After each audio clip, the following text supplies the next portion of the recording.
ئەوە دەرکەو کە من دیموکراسیەتم قبوڵە ئەلمانیەکان قبوڵیان نییە.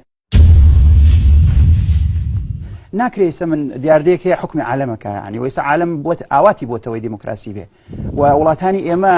کارەسات و نەکبەتیەکەی ئەوەیە کە دیموکراسی نییە کە چیە دیکتاتۆریە ئێخۆ ئەمەش معنای وایە کۆمەڵش بەهای گەورە و گرنگ هەیە لە دیموکراسی تا کە لەگەڵ ئیسلامە گونجێ ئەگەر ڕێگەش بێ بۆت ئەژمێرە ئەگەر قرار لە ناو کۆمەڵی بنەمای باش هەبێت لە دیموکراسی تا کەشتی جوانن بە ئیتفاقی مامۆستا ماکوانیش ئێمە هیچ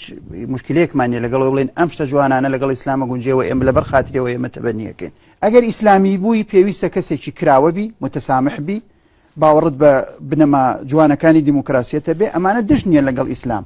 هەرچی شتێکی جوان مامۆستا فەرمووی لە کۆمۆنیستی شاشتەیە لەگەڵ ئیسلامە گونجێ کەواتە لەو نوقتەیە تۆ ئەگەر بێت و لەگەڵ ئەو چەمکە بگونجێی ئەوە تۆ لەگەڵ دژی ئیسلام نەگونجاوی ئەگەر دیموکراسی لەگەڵ ئیسلام تەواو ناکۆکە ئاخرەوە مشکلەی تێگەشتنە ئەو مشکلی تێگەشتنە یعنی ئەمە خراپ تێگەشتنە لە دیموکراسی. من قەناعەتم وایە ساکە ئەگەر دیموکراسیە تەنها میکانیزمێکی گەشتن و دروستکردنی دەسەڵاتێکی دادپەروەر و کۆمەلگایەکی تەندروست بێ کە تیایدا حڕیات و مشارەکە و ئەمانە بۆ خەڵک پارێزراو بن و دەسەڵاتەکان دیکتاتۆریت و گەندەڵیتیان نەمێنێ ئەمە هیچ پێچوانێکی نییە لەگەڵ ئیسلام و لێرەش ئەگەر تۆ بڵێ من لەگەڵ دیموکراسیەتم هیچ شتێکی جێ ئیسلامن نەوتووە بەڵام لە ئیسلامە مەی خواردنەوە قەدەغەیە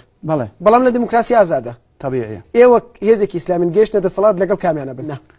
یاسا و پەرلەمان ڕێگەی پێدا خوا ڕێگەی پێ نەداوە. ئێوە هێزێکی سیاسین ئەشنا ئیسلامی لەگەڵ پێدەنیانە من ئەگەر یاسا ڕێگەی پێبدا مەجبورم بەو یاسایە حکوم کەم کە دانراوە من ئەگەر یاسا ڕێگەی پێبدا مەجبورم بەو یاسایە حکوم کەم کە دانراوە من ئەرکم ئەوەیە ئەم وڵاتە بەرەو باشتر بەرم وەرە بۆ مشکلەکانی هەم وڵاتە ئێمەش لە مەی و لە ماچی کچێک و کوڕێک و لەم شتانە نییە ئەمە بازێک ئەلمانی ڕۆشنبیری ئەلمانیانە ئەم خەڵکە بەلا ڕێابەرن ئیسلامیەکان واوێ نابکەن کە ئیسلامیانە بەس مشکلەوانەیە کچ و کوڕی دەست بەلێک بەس مشکلەوانەیە تۆزێک بستێک تەلورەی خەڵک نازام کورد بێ بەس مشکلیان ئەوەیە و مەیەخواتەوە ئەم قسانە ڕاز نین نظامی دیموکراسیت ئەوە دەرکەوت کە من دیموکراسیەتم قبوڵە ئەلمانیەکان قبوڵیان نییە ئەو ئەڵێ من دیموکراسیەتم قبوڵە بە شەرتی عەرق خواردنەوە دیموکراسیەتشم ئەڵێ سبەینە قبوڵە بە شەرتی مەساج و جۆرێک لە ئەوەی کە لەش فرۆشی بوو نانرابوو مەساج دیموکراسیەتم قبوڵە بە شەرتی نازانم چیم بۆم ژێندەر و یەکسانی